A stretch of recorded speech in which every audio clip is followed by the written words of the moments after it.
What is a sanctuary? Yeah, great. My left ear is is enjoying this very much, Lori. Whatever.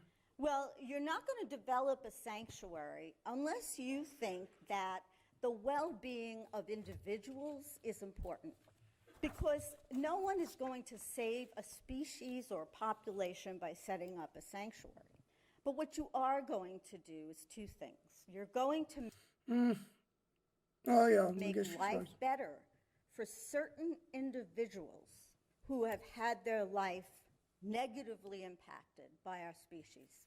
And you have got to acknowledge that they have a life that can go poorly or well, depending upon how it goes. And I really What? acknowledge that they have a life that can go poorly or well, depending upon how it goes. What does she mean by that? A life that could go poorly, or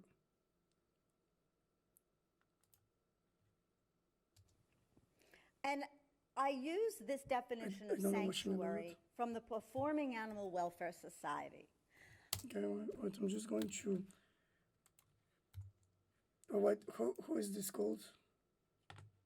Oh shit! It's come on. Performing. Definition of sanctuary from the Performing Animal Welfare Society.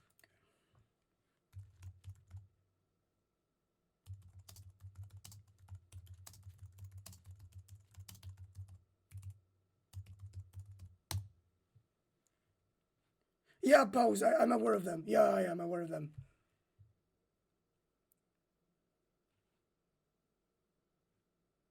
Okay, so they talk about pseudo sanctuaries. We'll go over that. Society. Paws is an elephant sanctuary up in California. Okay.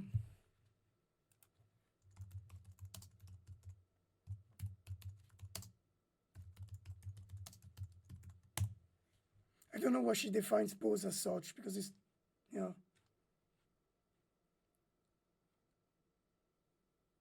Wait. Yeah, okay, but yeah, okay, yeah.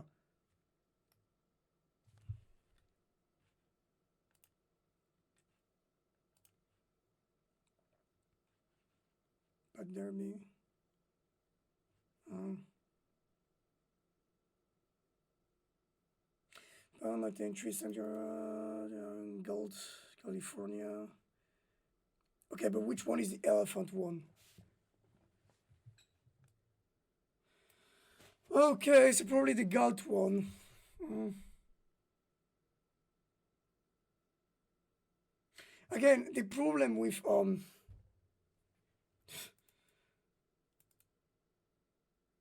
jacuzzis for the okay, yeah, it's two things. So one, land land surface doesn't mean much, and I will. It means something. Obviously, it's better. I'm not sure. I believe, but I'm not sure that a significant increase of land use by elephant cetacean and whatnot normally decreases stereotypical behavior and whatnot, depression, blah blah. Obviously, the problem is they're not just in that land. They're this is important because nobody talks about that. I'm one of the only people inside of my activism that actively talks of that.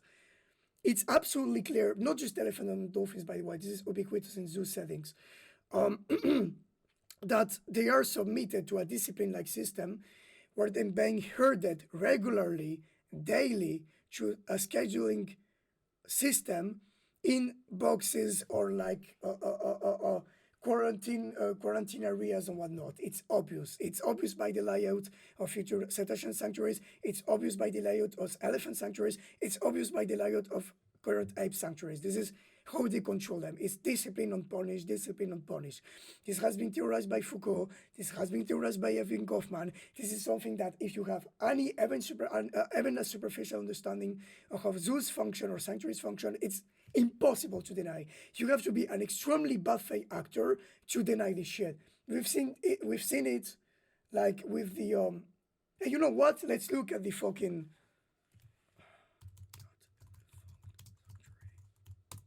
is it? Yeah. No, this is the Chiang Mai one. What the fuck are we talking about? I mean, God, not the.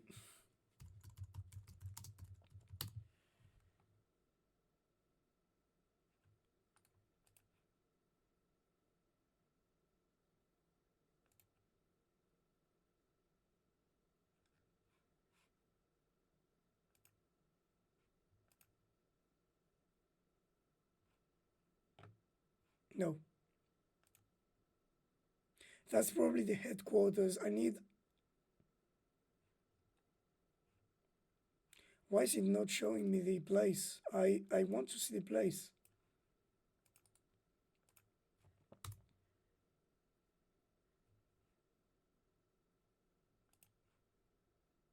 Okay.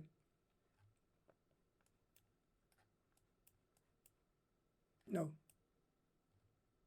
Mm.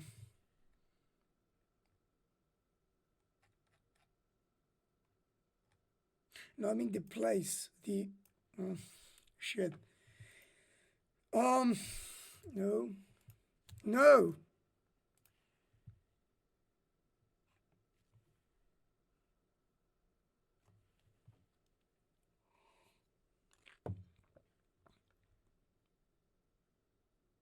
ARC 2000 is supported by private and corporate. Yeah, private and corporate donations, obviously. As you know, one of my main issues with future station sanctuaries is that it's obvious that they need. That makes me think that the richer or body one may also be sustained through corporate and private donations. But I do not believe that regular donations by just activists can support such places. This seems fantastical to me from a financial point of view. I absolutely don't buy that. Some activists argue that, but sorry, I Truman a bit, but that's my experience of the.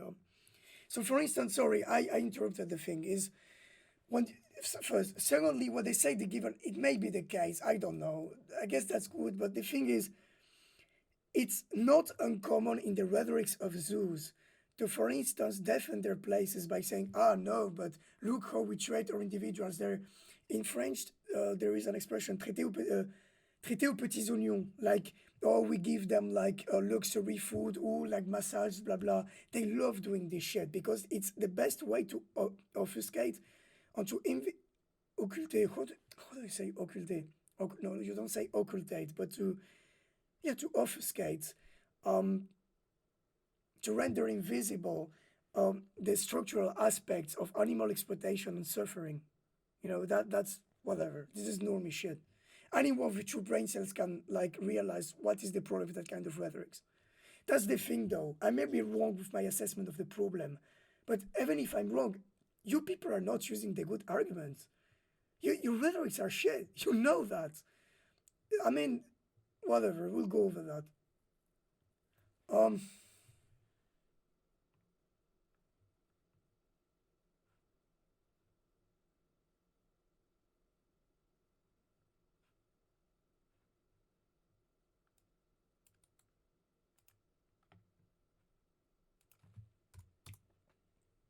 oh, shit, I'm sorry. Just where is the place though? Because I want to know.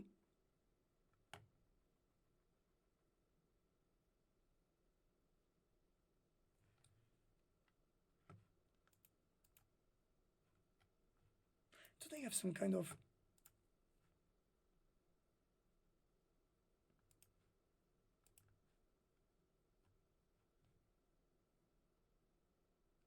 Wait, are you kidding me? You can see them. I mean, I know that the one in Tennessee you cannot see them. You have like cameras and shit, but like,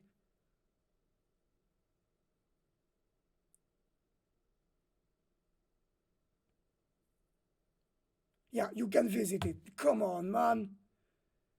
The sanctuary, pro sanctuary rhetoric loves to wallow itself in that idea that you cannot visit them and you cannot pay a ticket to see them. And then I may be wrong on that because I want to be absolutely sure that I'm not wrong on that. I don't want to mislead you in believing. Yeah, visitors. Okay. Or how much do you have to pay? It may not be the case, by the way, because even mainstream zoos sometimes don't, like the one in Brooklyn, I believe, is for free, but like some zoos are like state owned. It's not as simple as just, oh, they're big businesses, blah blah. It's more complex, but nonetheless.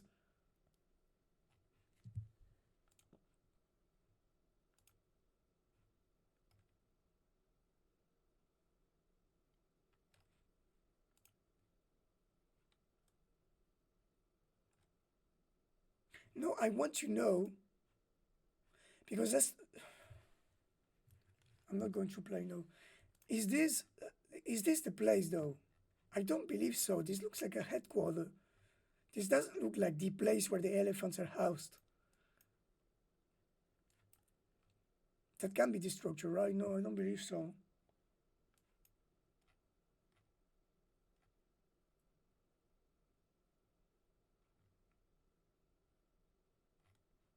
No, because that landscape-wise is the same kind of ecosystem where the elephants are. That's those like brown plains with oaks, typical kind of natural landscape that you see in California, which is not really natural because the megafauna that was there to maintain it is not here anymore. And Paleo Indians and then modern Native American population like extensively manage those areas to control fires and whatnot.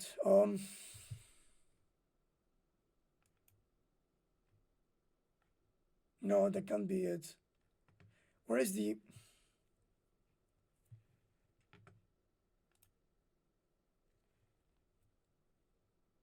This is odd because I don't see any.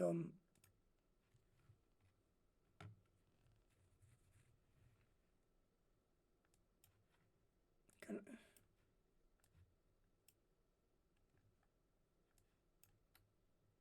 okay, yeah, it is.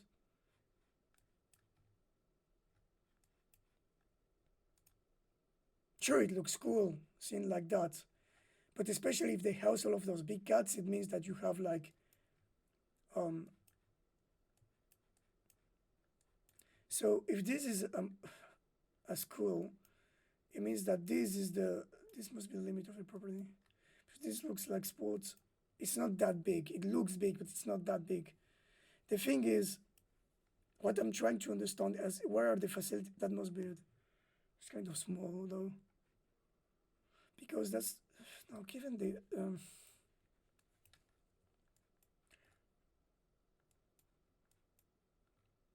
No, that must be the area. Yeah, that's it. So yeah, obviously, I don't know if that must be the big category. Yeah, this is typically done for. I wonder if this isn't done for elephants not to eat or trample over some trees, which is fucked, by the way, for obvious reasons. But yeah, as you can see, look at the layout. This is layout. Those layouts are typically made for anyone that worked in animal husbandry when it comes to like the herding of cows, especially in the like the Western United States and whatnot. This is the same kind of like dispositive, the same kind of layout that are used for cow bison herding. Is the same kind of shit. On those, this is probably what they stored during their nights.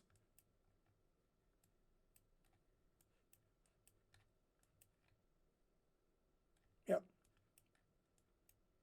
this is basically a institutional like system with tight control and whatnot. You have to be an idiot not to realize that.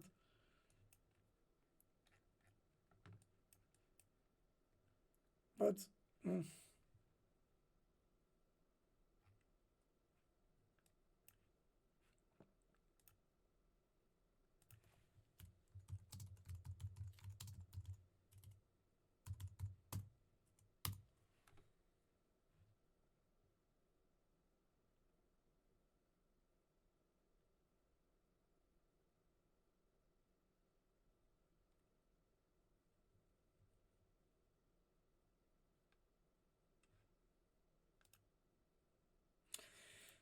it may not be the case, but I want to be absolutely sure. Okay, so what's wildlife sanctuaries are places for you.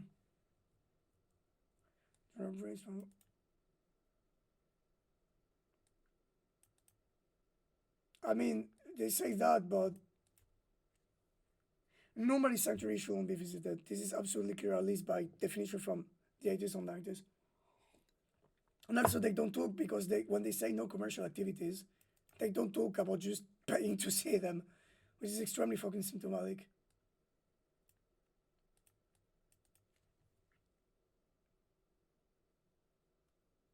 Yep.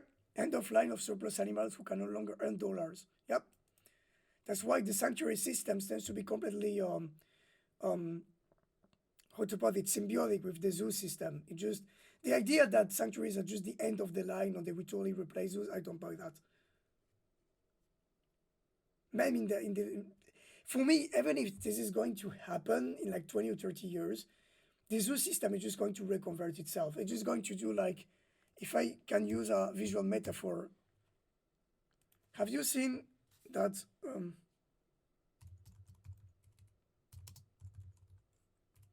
that movie that traumatized me as a kid?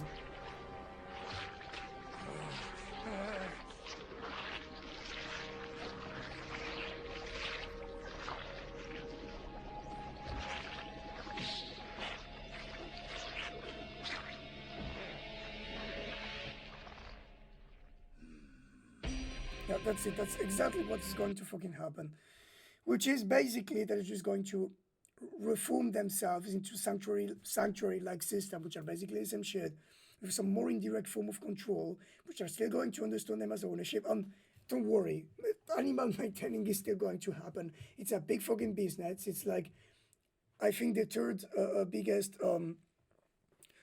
not the third biggest business. I think that's for illegal goods is the third, but it's one of the biggest. Um, they can still justify it under the use of pedagogy or conservation. Don't worry, it's still going to exist as an industry. That's the joke. That's the catch. The catch 22.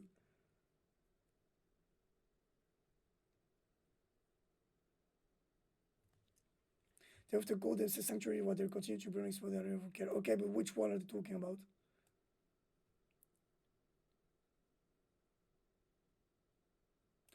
I mean, I agree in a certain degree, but like to be fully honest, most of so-called sanctuaries are de facto sanctuaries under the definition, or whatever.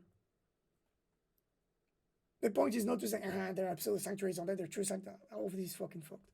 Even if this so-called ideal sanctuary system was to exist, it would be still fucked. But de facto they are. I mean, there's still confinement, control, blah blah, ownership, no respect for notions such as the idea of sapiency, blah, whatever. I mean, sapiency as in elephants, cetaceans.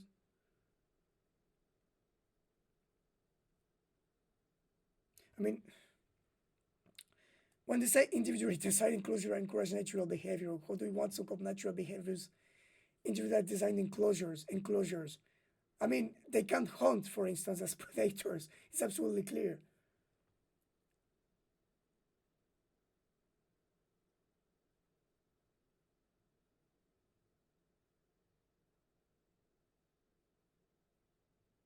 Okay, so with the exception of a limited number of planned educational fundraising I've held annually, okay, fair, fair. If they say that, it's okay.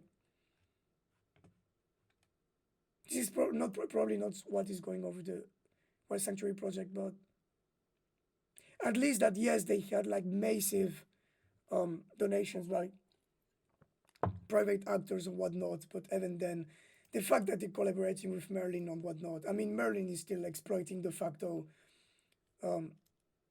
Little Blue and Little White as tourist attraction. Why would they pass over the possibility of doing so with the retired orcas from SeaWorld? I mean, Merlin tried to purchase SeaWorld. They're considered as their sister company under Blackstone. It's absolutely clear that they want to make a tourist attraction, or at least that this is their agenda. The idea that they're not trying to do that is laughable. I mean, okay, this is not interesting. Let's go back to all. Their work is stunning, beautiful, and they've taken in Okay, she speaks like fucking Trump. I know she wasn't a very good debater, but whatever. Um, we're going to make a great orca sanctuary. The tremendous orca sanctuary is going to be the biggest sanctuary of all. We're going to make a big fucking enclosure, and the orcas are going to pay for it. Going to pay for it. Whatever. The thing is, I love.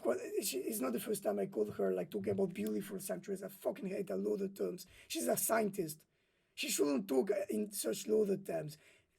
Beautiful. What does it mean? I don't care if something looks beautiful. I care about something being ethical or efficient or the structure of exploitation behind this on stuff. She talks about beautiful, whatever. This is politician talk. She talks like whatever. This is not Not just important. elephants, but many, many other animals rescued from circuses and roadside zoos and so forth. Don't you think symptomatic that someone which became in less than a few years the forefront of her activism, the person that officially represents the idea of cetacean sapiens in public, having, for instance, totally replaced someone like, say, Kenneth Levasseur, or even someone like Dean Moore as a, a lukewarm progressivist, but which I still understood as better of an activist idea-wise than Marino, like Kenneth Balcombe, talks of like cetaceans as animals. Shouldn't, and again, it's not a discourse thing. It's not a politically correct thing. If we are to create a new form, a renewed form of activism, we have to put certain bases. And obviously, the point is not to shame people or whatever. It's to put a current basis. If we're to understand them as people, we have to at least question this understanding of them as animals. Whatever. This is not. And so this is their definition of what a real sanctuary is. First of all, a wildlife sanctuary is a place of refuge where abused, injured, and abandoned captive wildlife may live in peace and dignity. Here's the thing again. What do they mean by dignity? Like, again, I've talked about this before. Dignity is an extremely loaded term. That means a lot, but what dignity is there? I mean, I know what they mean. Like, no circus trick, blah, blah, but that's my problem, though. I obviously, like, this is objectively better than a fucking circus or whatever. But the fact that they obfuscate obvious form of exploitation and confinement is my problem here. They know there's a problem. They're not trying to acknowledge that. They could at least say, okay, we have that system, it's partial, but we believe it's better. They don't even say that. They just totally monopolize the discourse. They don't even think about, okay, maybe there is a possibility of freeing, blah, blah, under those modalities. We think about that. It's extremely blatant when it comes to sanctuaries, cetacean sanctuaries, because there are alternatives that were put forward by some other activists, namely or mostly the third phase program by Kenneth Levasseur. This is completely being ignored by those people. Completely. And it's not as if they try to discuss it or they try to debunk it on actively said, okay, yes, there's the Levasseur system, but we don't agree because of this and this and that. No, they just, we don't care. Like activists that were absolutely foundational to the history of militantism, that were here since the 70s, they don't care. It's whatever. For the remainder of their lives. So sanctuaries aren't the same as rescue operations, rescue and rehab and release operations.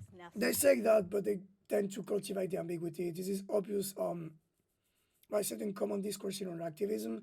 What they say sanctuaries to mean refuge, this whatever.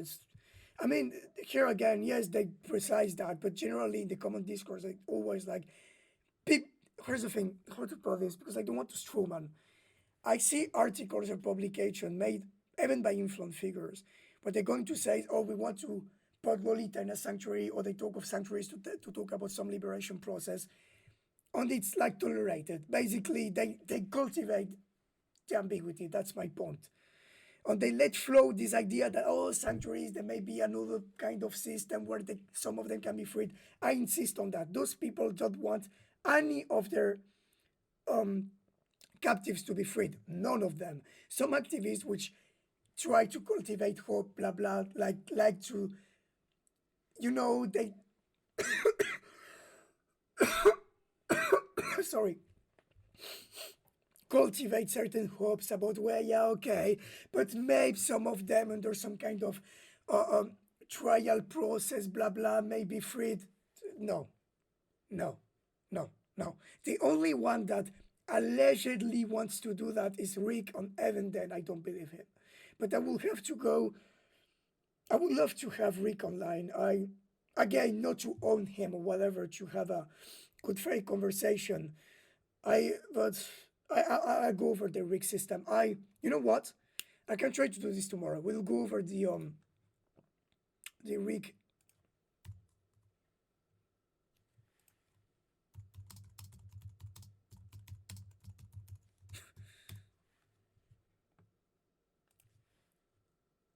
I'll make whatever. This is not important. Thoroughly.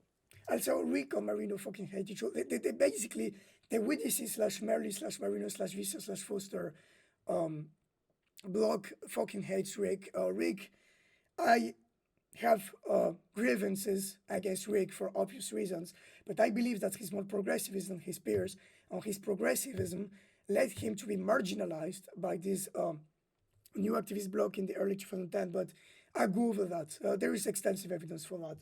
I'll try to go over the data. And again, if you believe that I'm wrong, please go on stream and debate me. I will go over the data. In sanctuaries, you don't breed.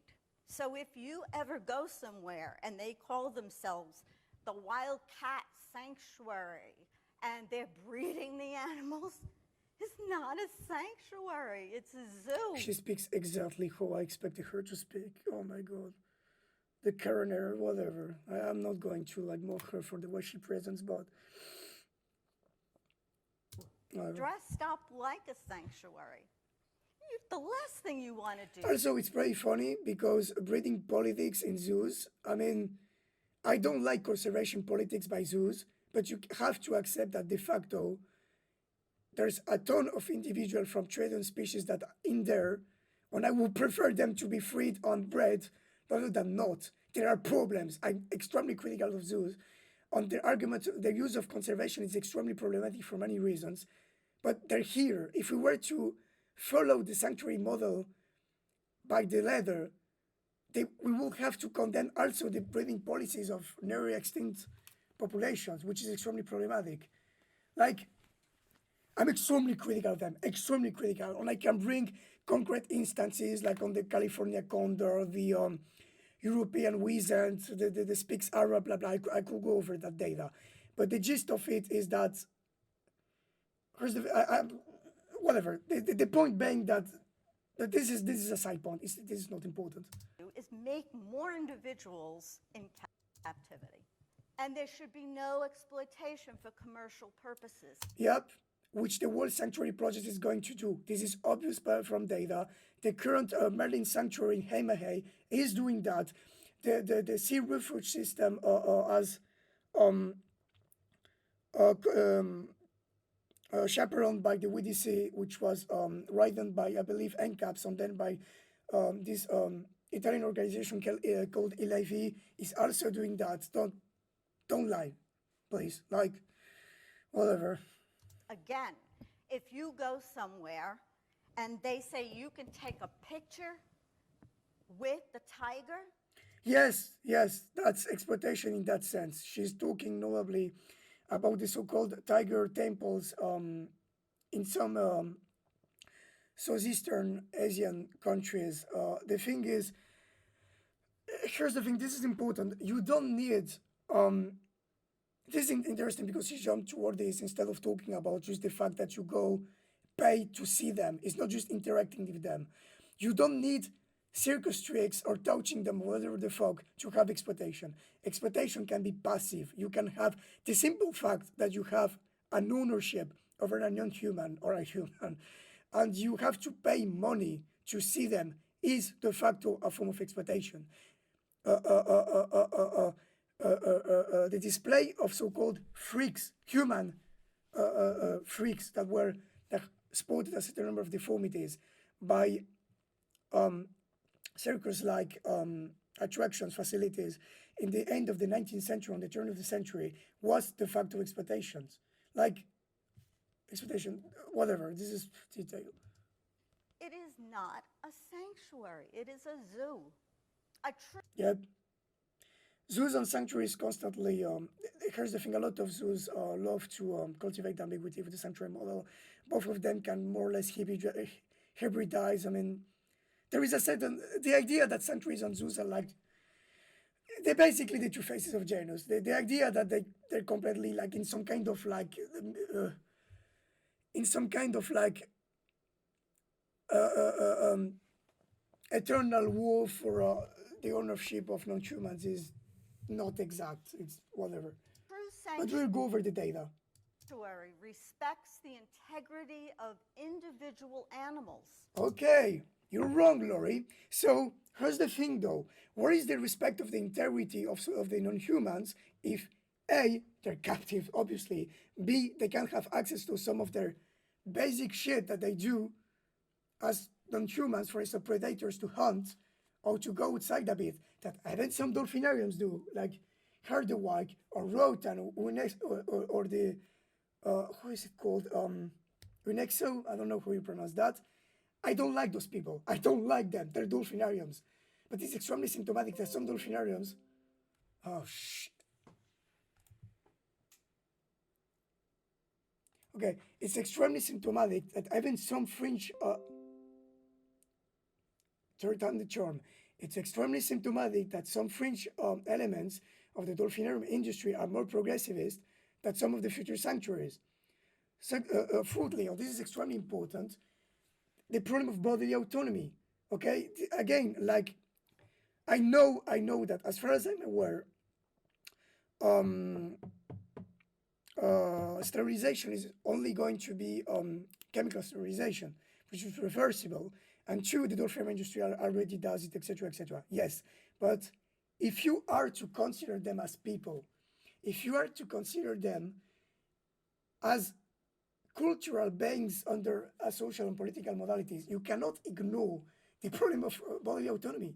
It cannot be ignored, Lori. And this is one of my grievances with not only the sanctuary model, but the mainstream understanding of cetacean, the mainstream handling, for instance, by research agencies, by rescue agencies, for instance, the use of the monitoring to satellite marking, tagging, and so on. You can argue until the sea coast come home, if you will, about the pragmatic utility of this for conservation or um, or rescuing purposes, but it does pose the problem of bodily autonomy that we want it or not. It does pose it.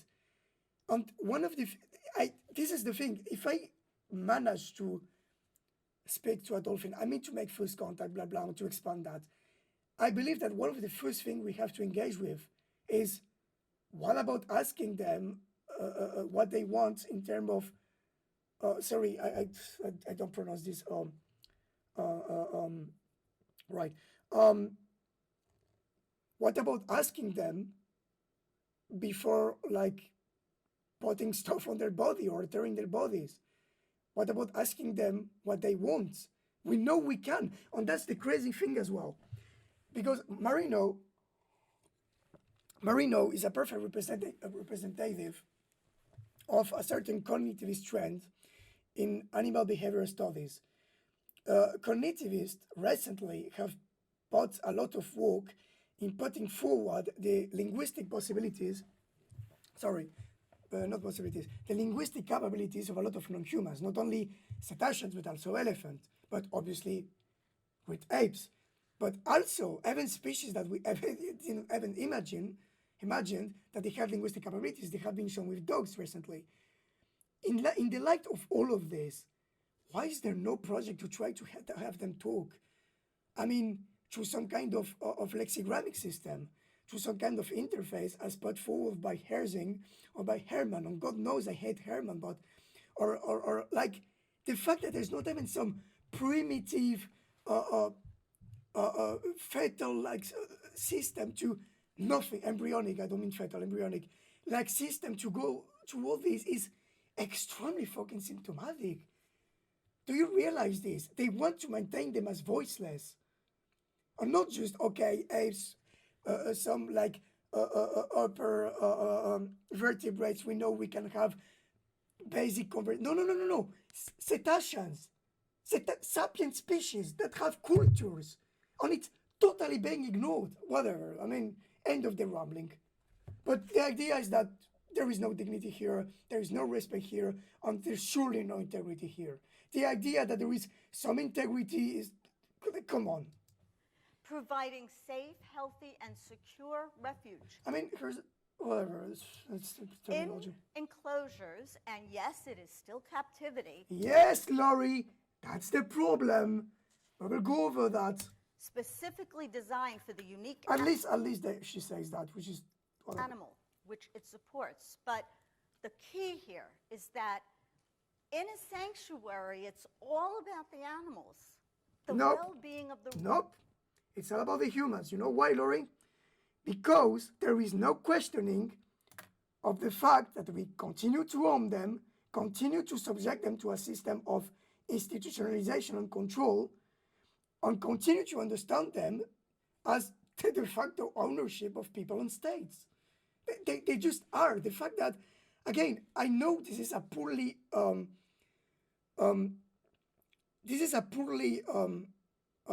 addressed problem, even in extremely like fanatical aspects of the anti-speciesist movement, blah blah. But it's impossible. Again, my problem is you can argue toward the pro-sanctuary side, and I'm ready to have this good faith discussion. But the fact that none of those people, I'm not strawmanning. This is my general experience of this. It just is the general experience of the problem. The fact that some of the key issues, just as ownership or exploitation or institutionalization, is not put forward by those people is extremely symptomatic. It has to be admitted. Again, it's cool from her part that she at least explicit that when it comes to captivity, but this is whatever. residents is the priority. It is not about the visitor experience. It is Is it? Isn't it, Lori? I mean, Marlene, Blackstone, all of this shit, whatever. not about anything else. It And by the way, I'm curious about this because if most of the current sanctuary projects, like the Barcelona one, the Baltimore one, the one by Australia for dolphin, all of this shit comes to happen, I wonder if there's going to be tensions on, fights between them when it comes to some saying that, oh, we are the true sanctuaries, fuck you, to others. I don't know. Whatever, we'll is see. about those individuals and what you can do to give back to them as much as possible of what has been taken from them by the entertainment industry. Not about The entertainment industry, Berlin Entertainment, and Sea Life are part of, I mean, oh, come on, whatever. anything else. It is about those individuals. Okay, yeah, it's boring. This is segment of a conference. Whatever. I'm done with fucking Lori. I'm going to chill. Maybe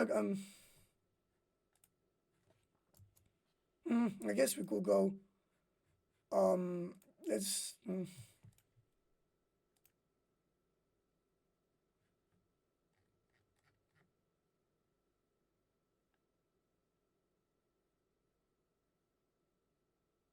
This is interesting because politics of species is an interesting title by itself. This is 2014. Oh my God, she's just talking. Okay. So who wrote that?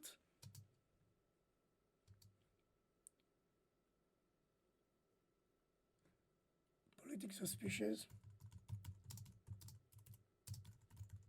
They say it must be some kind of compilation.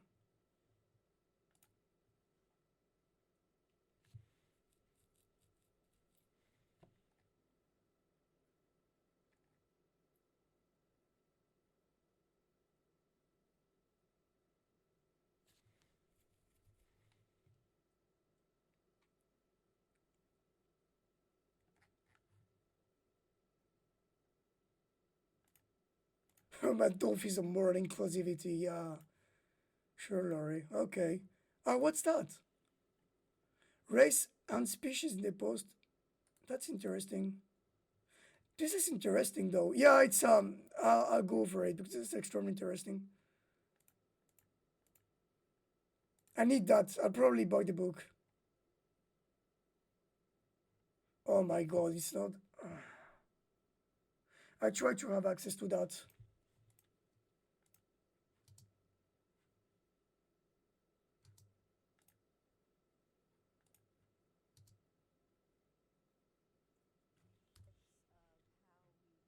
Other animals, and specifically marine mammals, really began formally after I did the self-recognition work with captive dolphins. Now, Wait, what? What? Sorry, I missed. well, my work in the area of Okay, yeah. Oh, yeah, that's. years ago, 12 years ago, really began formally after I did the self-recognition work with captive dolphins now 11 years ago, 12 years ago. Well, the work that we did to show that bottlenose dolphins recognize themselves in mirrors involved exposing two bottlenose dolphins in captivity to a mirror and actually probing whether or not they would use the mirror to investigate their own body. It's there, there's no objection here. It's basically that I think extremely symptomatic that whatever. It's just basically this kind of experiment, especially in the 90s, it confirmed most of what we knew about cetacean cognition for several decades now. There was nothing surprising about this. I mean, there were. I think there were some experiments made by I don't remember if Horace Dobbs or Jen Plog with solitary dolphins on mirror that confirmed whatever. It's this is not important. It's let's say that the extreme narrow cognitivist framework of Marino is, I believe, symptomatic of part of the problem with the way she understood the problem, the thing, whatever, it's not important. What we I'm just rambling right now. found is that these bottlenose dolphins not only used the mirror to investigate marks on their own body, but they were really into it and really exceeded our expectations in terms of how motivated they were to use the mirror as a tool to check themselves out. Our findings on self-recognition in bottlenose dolphins What did she say? I'm sorry. and really exceeded our expectations in terms of how motivated they were to use the mirror as a tool to check Okay, themselves so two things. One is I believe symptomatic that Marino moment of like enlightening when it comes to cetacean intelligence was made when it comes to a mirror test when there was like a ton of data before that that clearly went into the direction of not only cetacean high cognition but cetacean sapiency. I mean, the second thing is that's interesting though because what pushed her toward the idea of cetacean sapiency is not the brain. It was a behavioral thingy. Like, don't you think that's symptomatic though? I mean, because that's what my main problem with the excessive use of the brain argument, right, is that its implication is we cannot surely tell mental, which is basically behaviorist bullshit, but we cannot tell with certainty mental states or capacity, blah blah, from behavior itself. But most people that argue that use the behavior, the brain argument, they use that because they're very well aware of the specificities and realities of cetacean behavior. They didn't just stumble over like brains in a vat, like brains that just abstractly beach themselves on the beach. No, they've witnessed aspects of cetacean behavior that qui leur ont mis la puce à l'oreille, that indicated them that there was something here. And then they started to focus on the brain argument to try to confirm this. But that for me is the cocked part because I think no. I mean, if you look at the whole of the data about cetacean behavior, plus what we know of the physiology, plus what we know of their acoustics, plus what we know of the linguistics, plus what we know of everything cognitive, experimental, blah, blah, plus what we know of their evolutionary history, plus what we know of their brain as well. I'm not totally excluding it, I'm just saying that it shouldn't have the place it has. We're forced to that conclusion. The problem here is, whatever, I'm rambling right now. Out. Our findings on self-recognition in bottlenose dolphins tell us that these are self-aware beings. We already knew that. We already knew that. Arguably, we already knew that since John Lilly. It's extremely, that's my problem though, like, whatever, I'd explained this before, so this is not interesting, whatever. And it means that they have a sense of me, a sense of I, an autobiographical sense, particularly in the That's a good metaphor, I like it. Hey, if Marino does something I like, I say it, come on. bodily realm. So there's somebody there. And that led me to question whether or not I should support keeping them in captivity. Which you do, Lori, that's the problem.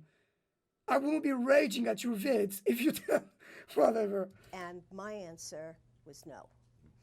I think personhood has many different facets to it, and it depends upon whether you're talking about it on a moral philosophical level or whether you're talking about it on a legal level. So for instance, on a legal level, personhood has a very strict definition which is silent on whether or not we should see other animals morally or philosophically as other persons. Yeah, I was going to talk about the problem of corporate personhood, the fact that we've given personhood de facto to mountains, trees, whatever the fuck, but It's definitely much cleaner. Now, from a moral philosophical perspective, that's where it gets messier, where we really need to figure out exactly what we mean. But in the legal sense, it's quite clear what it means. It means the ability to have some fundamental rights. Well, my work... Yeah, and that's the problem though. Because for instance, for very pragmatic reasons, the ability to have, what it means the ability to have some fundamental rights. yeah, some fundamental rights. Sorry, I knew the formulation in my head, but this is something we gave to corporations. We gave that to trees. That's part of the problem. The notion of personhood is not enough. It's not enough. It's not enough. But we'll go over that. Well, my work with the Non-Human Rights Project has been to gather the scientific evidence that they need to make their case for legal common law personhood in chimpanzees. And there are other animals that are being considered as well. And the scientific evidence... I think it's really symptomatic, though, that they, just excluding the word citation thing, so on, I may talk in bad faith, but this focus on chimps, gorillas and orangutans, as far as I'm aware, are not different from chimpanzees and by extension bonobos, the pangenus, in terms of cognition and whatnot. They're closer to us genetically, but as far as I'm aware, there is no evidence, for instance, that cognitively or linguistically speaking, gorillas on well, whatever, this is not important. I'm sorry, I cherry pick a lot, but no, not cherry pick. I mean, I tend to stop at every little sentence to talk about something very indirect. I'll stop that. It's a habit I have also. Evidence is going to be used as the basis for the legal arguments. I've worked with dolphins, I've worked with chimpanzees, I wasn't aware of that, and a few other animals, and I've also done a lot of work looking at the effects of captivity in elephants, for instance, and I find commonalities across all of these types of beings in terms of what they suffer in captivity. I didn't know that. That's fair. But that's a good thing. Objectively, that's also what I'm doing. So, and the ways in which they we relate to them in the wild. I think that that's where it becomes cringe. Something going on in the air that means that we're the closest we've been in history to a shift or a transformation in how we perceive other beings, human and non-human, and also how we relate to them.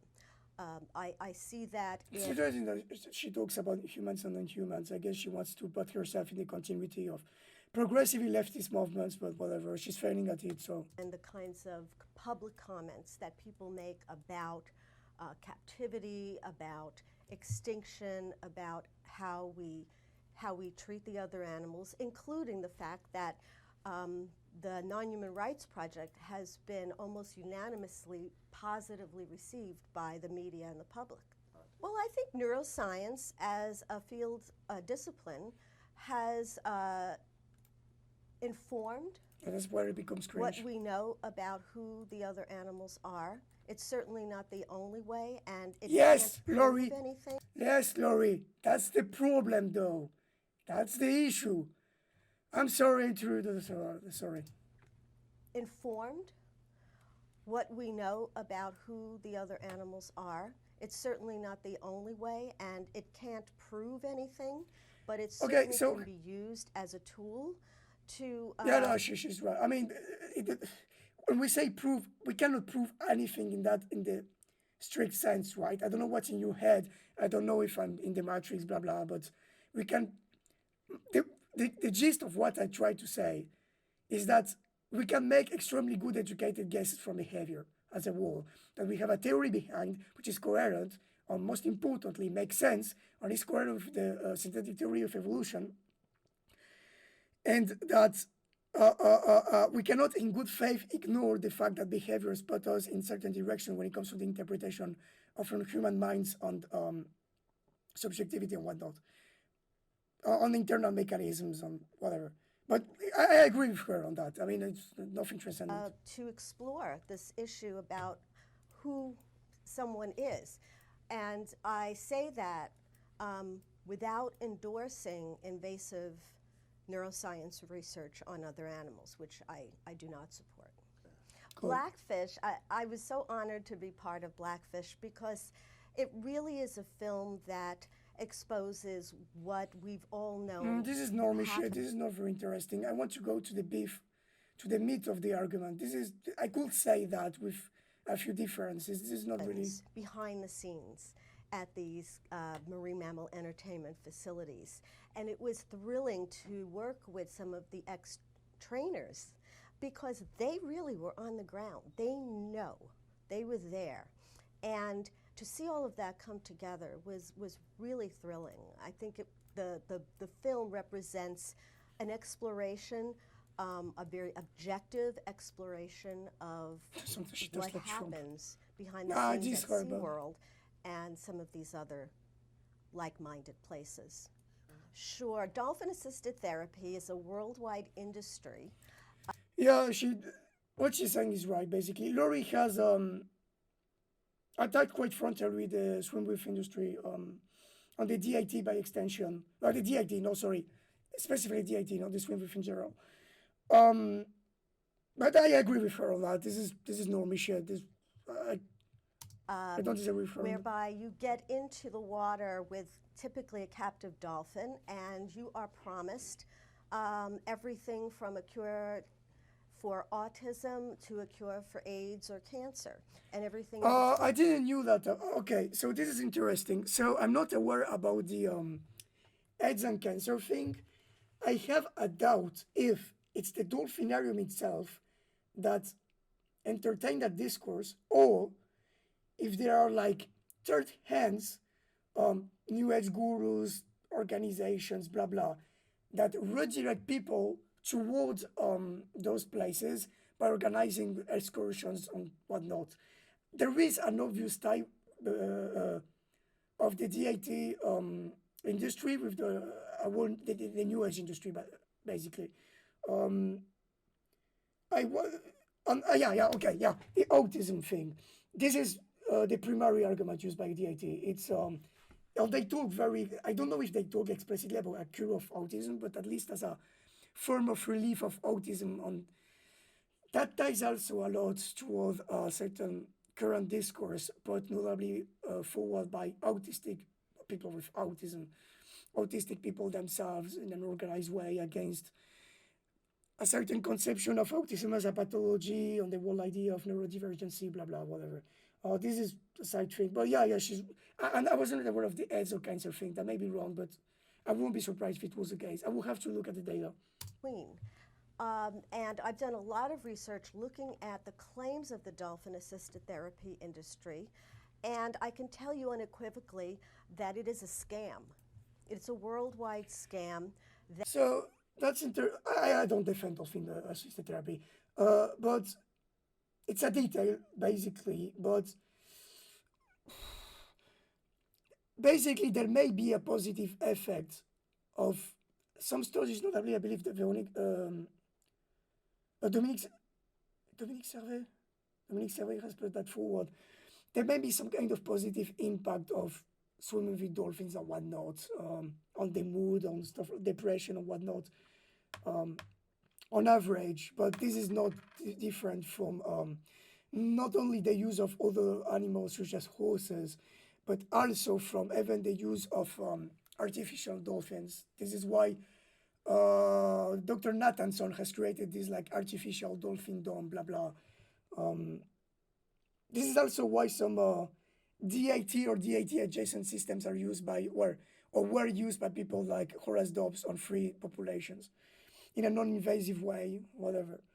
But this is a detail. This is whatever. This is I'm not interested by that. That I mean, this is not only exploits dolphins, but exploits desperate people as well. Yeah, you know, it's so interesting because the only reason that dolphin-assisted therapy is such a popular industry is because it hits the button in almost everyone that says that we love dolphins, the dolphin mythology. Without that dolphin mythology, it wouldn't thrive. You've never heard of, you know, giraffe yes, therapy. yes. She's right on this. She's right on this. I say that for years. I say that for years. How someone that okay. So here's the thing. I believe on my research. I mean, my research. I haven't published that yet, but my private research that we try to stream on such. Led me to believe that there is a specific dolphin figure that has been forced in the early 60s, particularly by Lilly and some others. And I believe this is tied somehow to a certain novel colonial view of the oceans that emerged in the 60s in the United States. This is a whole thingy. I'm not going to go over that. I was criticized by some leftists for making some comparison when it comes to the representation of indigenous and black people in particular in France in the early colonial era, whatever, it is not important, but the gist of it is that there is a specific dolphin figure that clearly has these similarities to other form of representation of non-humans in popular culture, which is extremely important to deconstruct. So if Lori realized that, this is the thing though, I don't impugn Lori's intelligence, she's a very smart woman, but how can she realize such important stuff when it comes to the problem of non-human and human relationship, a certain conceptual genealogy, blah blah, the problem of, and don't like become one of the worst, most bad faith and aggressive pundits for what basically is the next replacement of the dolphinarium industry with a dolphinarium lead model. I hope I could convince Lori. I won't. It is impossible. But I wish I could have a good faith conversation with her. I genuinely wish. This is the kind of stuff.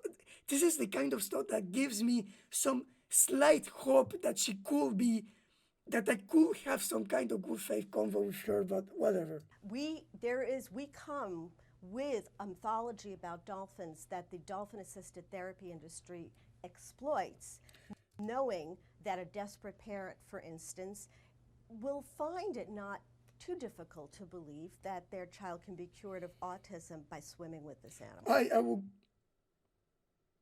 yeah, this animal. I will try to go, if I was her, I would develop, but she's, yeah, okay. Dolphin-assisted therapy and dolphin captivity is not wonderful because it exploits and limits the autonomy. Yes, what sanctuaries do, Lori. That's the problem. You have to address that. Here's the thing. I don't believe sanctuaries are like valid. But if there was an open, good faith dialogue between activists and other activists, when it came to that matter, when we could actively discuss the modalities of this and the ideas behind, the situation will be the same. But I know Lori. I know who she speaks on Facebook, on other social networks. I know her stance on Sims. I know her other activists, either the big or the smaller one, speak about that. They systematically refuse any form of dialogue on that. When you try to question that and say, hey, wait a minute, isn't this a form of exploitation? What about the fact that you collaborate with Merlin, which is owned by Blackstone? What about the fact that it's still a form of captivity? What about the use of someone like Jeff Foster, which is a trainer that used behaviorist linguistic and methodology? Same with Visser. What about your exclusion of Richard O'Barry from the activist sphere? What about like all of this shit? Not just that. I mean, I don't care really about people. I mean the concrete theoretical shit, like the fact that it's still captivity, the fact that you have an institutional like system with tight control and such, the fact you have sterilization, the fact that there seems to be like a plain contradiction of the notion of citation sapiency and personhood. Instead of trying to discuss this in good faith, trying to have a genuine dialogue, no, you want to dump them in the ocean, all of this shit. Again, as Vosch says, vaguely gesturing toward imagined hypocrisy all of the fucking time. Of the dolphins, it exploits the emotions of humans. Sanctuaries do that. They just do that. They just do that by definition. They exploit the emotion of humans.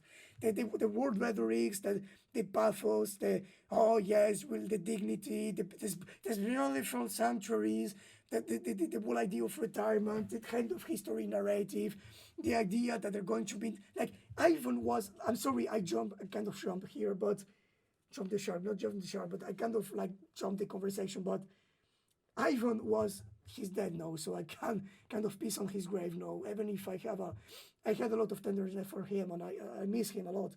But he was the prime Eastern. What about it? One of his rhetorics when he came to discuss sanctuaries was to use a pathetic, in the sense of pathos, right? Pathetic emotion fueled discourse, poetic, pseudo-poetic discourse about, oh yes, the wind that will caress their fins, no, the feeling of the crisp salt water on their burnt skins, blah blah, the caress of the sun, all of this fucking shit. No, I don't give a fuck about the caress of the sun or whatever. I want to talk about concrete form of exploitation, the legal aspects, institutionalization, control, who owns what. You have to be on that. I'm sorry, this is the spectacle part of the stream, but here you have to be a ruthless Marxist. I don't give a fuck about when an activist starts to talk about like in this poetic like the way, the beautiful, in those vague loaded terms. No, what is the exact data? What do you mean by that? What form of exploitation? Who are they going to be managed? Who are they going to be trained? What are the modalities of control? Who owns what? What is the legal aspect behind the sanctuaries? Like, you have to go toward, again, analytics, material aspects. This is a problem in leftism in general. Listen, I'm an anarchist. Most anarchists don't know what capitalism is. They don't know what they're talking about. Because instead of going toward not just theory, but the concrete functioning of how materially the finance works today, how exploitation functionally works today, the genealogy of this exploitation. No, it's vague shit. I don't want vague shit. This is why I never talk about captivity in vague terms. I want whatever. Even then, I believe Marina will agree with me. Like she whatever. It puts two beings together. But the gist of it is that the pro-sanctuary discourse, they also exploit emotions. They know that. They also exploit emotion. They refuse to have a good faith discussion when it comes to the modalities of this captivity and such, whatever. In a confined space that should not be together in a confined space. And right, I'm sorry, space that should not be together in a confined space. What do they mean by that? Like incompatibility of species, of incompatibility of individuals? Like if you have two individuals, male and female, in the same area, and they may be like they may try to hurt the female by trying to forcefully mate with her or something like that. I don't know. And It may be the case because in those famous settings there was a big problem with rapes and incest and genital mutilation stuff. Like when I say genital mutilation, I don't mean like FGM. I mean in the sense that you have like dominant males that attack younger males and mutilate them in the genital area, whatever. It's, you know, when people think I will go over the data. We'll go over all of this fucking data, stream by stream, step by step. of these dolphins as being happy to be with kids, you know, they're often overlooking the fact that they don't really have a choice. And they're not smiling. They are. Yeah, but they don't have a choice with sanctuaries neither. That's the problem. This is why the Tearface program by Kenneth Levasseur is way superior. Because under the Kenneth Levasseur Tearface program, dolphins have a choice. They can come and go, they can interact with humans or not. That's the thing. Do you think sanctuaries will give them a choice? Like what? They will like open the gate? Some of the there are 3 sanctuaries today that do or did that historically. The Eilat one, the Rotan Institute, on the UNIXO. But as far as I'm aware, future sanctuaries won't do this shit. I mean, whatever. being basically confined Yes, to be sanctuaries as well. exploited. And here's the thing, like, again, I've talked about this before, but exploitation, and this is important, exploitation doesn't necessarily mean that you have to perform tricks. Exploitation can perfectly exist within the confines of just being passively exposed and people have to pay to see you. The elephant man was exploited. Zoo animals are exploited. They just are. You have them as a they are like an object. They're owned by someone or by a company, whatever. People pay to see them. They're consumed as an object of consumption. They're exploited. I mean, whatever. And she and other activists are extremely aware of those contradictions. That's why I have some extremely slim hope that I could have some good faith conversations with some pro-sanctuaries, but And no one wants to believe that, but that really is what's going on. Charismatic megafauna is a term used to describe a certain group of animals that we think of as being sexy, cute, attractive, intelligent. Elephants, lions and tigers, dolphins, chimpanzees, gorillas, and these kinds of animals who, you know, we tend to focus on in terms of conservation and concern. But obviously that leaves out all of the little slimy, not yeah, that's a recurrent controversy in the field of conservation. But I'm not familiar with the topic enough to confidently talk about it. The gist of it is basically that the hyper focus of so-called charismatic megafauna would put on the roadside whatever species of mold, ugly fishes, which is partly true.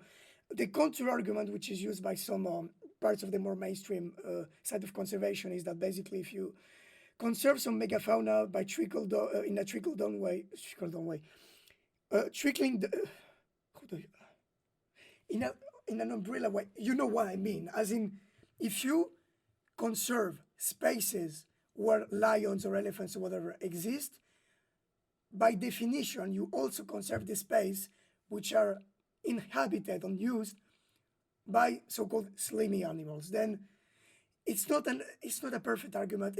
I don't care about this. This is a side thing. This is a she's right on that. There is a controversy on this. This is not important. of beings who also deserve our attention.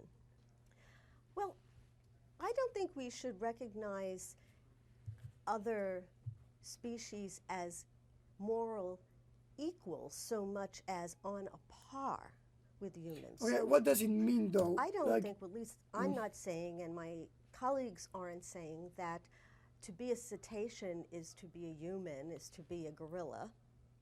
It's not. They're different. We're different species.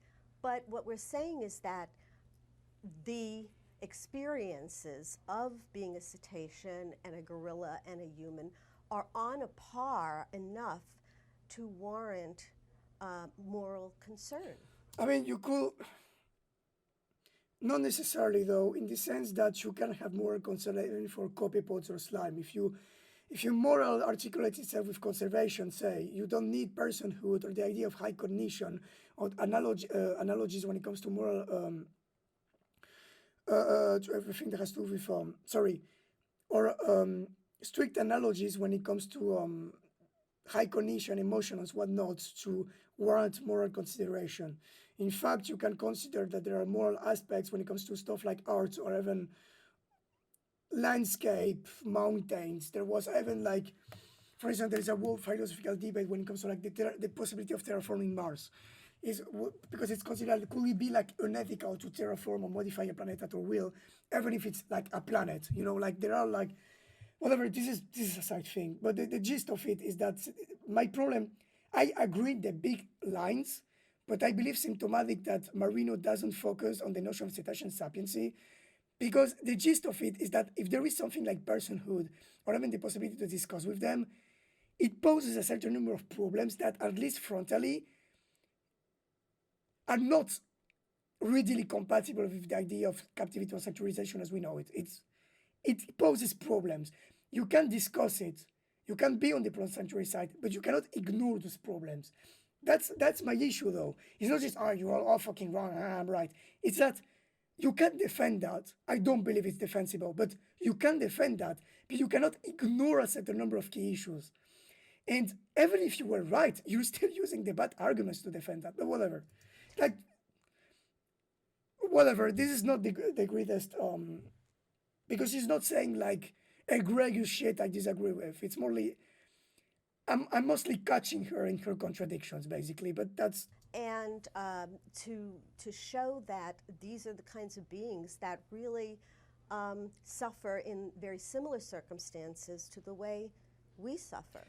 I mean, my problem is, yeah, that's true in the more social aspects and stuff, but the thing is that stuff like depression or stereotype, we'll go over and make an ethology stream, but basically suffering or frustration due to the fact that they can move in their enclosures or under the effects of under stimulation or whatnot is something that is quite universal in most, not only like vertebrates, but even in invertebrates, is multicellular organisms with a central nervous system. Listen, I've even seen that in like crayfishes or whatnot. It's not, but whatever, this is not important. This is a detail. This is not important. I'm just, Understanding whatever. other animals is about understanding the difference and the sameness at exactly the same time, simultaneously. And that's true for octopus, for It's, honeybees, for chimpanzees. And that's very difficult for us to do, but that's what we must do in order to really understand who we are in relation to them. Yes, but because I think that to understand who we are in relation to them, we have also to look at culture on the discourses we have with them. This is why it's kind of sad, right? She had that intuition when it came to the dolphin figure as a specific figure, blah, blah, but she didn't went forward and try to explore that topic, because if she had done that, maybe she wouldn't have that discourse when it came to sanctuaries or whatnot. It's not just about how they are, like cognitively speaking, it's about what kind of discourse we have built upon them. On the pro-sanctuary discourse is an example of an extremely biased discourse, which is clearly shaped by the fact that we exploit them on the civilization and cultural background of that, on which we are not exploring enough. Marino is not going forward with this, which is extremely fucking sad, because again, I oppose her. I have a lot of grievances against her, but she's a smart woman, and unfortunately, I mean, fortunately, but unfortunately, whatever you interpret that, her and a lot of other people, same with Ivan, same with Malcolm G. Brenner, same with even someone like Justin Gregg, know that there's a problem. They realize basic shit, but they don't go forward with that, which is extremely fucking sad. Whatever.